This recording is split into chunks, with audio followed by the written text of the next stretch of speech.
Hi friends, இன்றைக்கி என்ன பார்க்க போகிறோன்னு பார்த்தீங்கன்னா, மார்னிங்கே வந்து சிக்கன் கிரேவி வந்து பசங்க ஸ்கூலுக்கு செய்யலான்னு சொல்லிட்டு ரெடி பண்ணிகிட்டு இருந்தேன். உலையில் வந்து அரிசியை போட்டுட்டு சிக்கனும் வந்து அப்படியே வந்து வாஷ் பண்ண ஆரம்பிச்சிட்டேன்.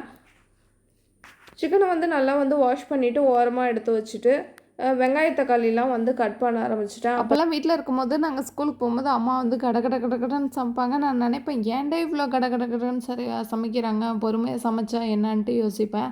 இப்போ தான் அதோட கஷ்டம் வந்து தெரியுது. லஞ்சு பேக் பண்ணணுன்னா எவ்வளோ வேலை இருக்குன்ட்டு. அப்படியே வந்து குழம்பு வைக்கவும் ஸ்டார்ட் பண்ணிட்டேன் நான்.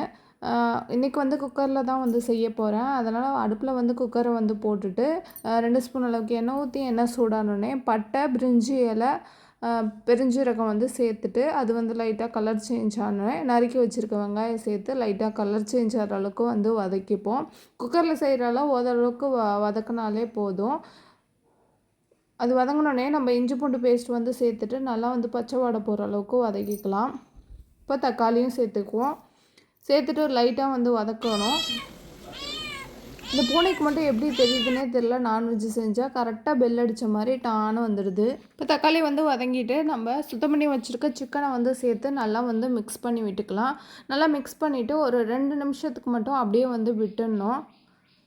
இப்போ வந்து லைட்டாக கலர் சேஞ்சாக இருக்குது பாருங்கள். இந்த ஸ்டேஜில் குழம்பு மிளகாய் தூள் வந்து சேர்த்துக்கலாம். சேர்த்துட்டு தேவையான அளவு உப்பு சேர்த்துட்டு 1 கிளாஸ் அளவுக்கு தண்ணியை சேர்த்து அதை வந்து மிக்ஸ் பண்ணிவிட்டு 2 விசில் வச்சா போதும். சரின்னு சொல்லிட்டு குக்கரை வந்து மூடிட்டு நான் வந்து பாப்பாவுக்கு வந்து தலை சீவ வந்து போயிட்டேன், விசில் வந்துரும்ன்ட்டு. பாப்பாவுக்கு வந்து தலை சீவி முடிச்சிட்டும் பார்த்தேன், விசில் வரவே இல்லை. என்னான்னு பார்த்தா இன்றைக்கி வந்து குக்கர் வந்து பழி வாங்கிட்டு விசிலே வரல. நானும் மூடி பார்த்தேன், திரும்பி ஒரு விசிலும் வரல. சரின்னு சொல்லிட்டு பசங்களுக்கு வந்து இன்றைக்கி வந்து வெறும் குழம்பு, இப்போ குழம்பு நல்லா கொதிச்சுட்டு அதில் குழம்பு மட்டும் ஊற்றி கிண்டி கொடுத்துட்டு வத்தலை பொரித்து பசங்களை வந்து இன்றைக்கி ஸ்கூலுக்கு கிளப்பி விட்டுட்டேன்.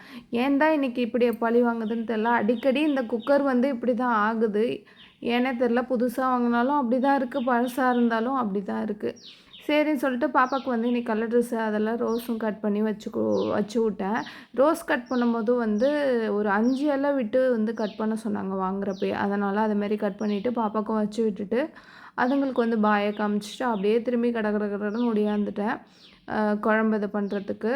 குழம்பு நல்லா வந்து கொதிச்சுட்டு 2 கொத்து அளவுக்கு கருவேப்பிலை சேர்த்துட்டு அரைச்சி வச்சுருக்க தேங்காய் சாந்தை சேர்த்து மீடியம் ஃப்ளேமில் வச்சு 10 நிமிஷம் கொதிக்க விட்டுனா சூப்பரான கறி குழம்பு வந்து ரெடி ஆகிடுச்சு. உங்களுக்கும் இப்படிலாம் நடந்திருக்கான்னு கமெண்ட் பாக்ஸில் கமெண்ட் பண்ணுங்கள். தேங்க்யூ.